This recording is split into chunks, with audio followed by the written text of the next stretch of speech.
ভিন্ন স্বাদে আজকে রান্না করব দেশি মুরগি।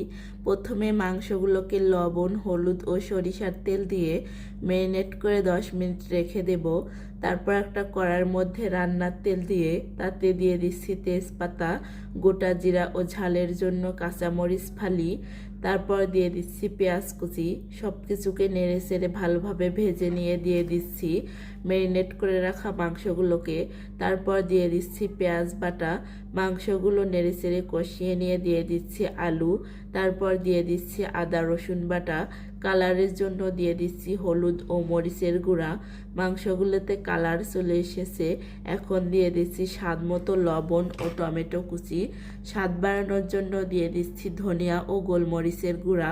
তারপর ঢাকনা দিয়ে ঢেকে সব কিছুকে ভালোভাবে কষিয়ে নিচ্ছি। ভালোভাবে কষানো হয়ে গেছে, এখন পরিমাণ মতো পানি দিয়ে 15 থেকে 20 মিনিট রান্না করে নিয়েছি।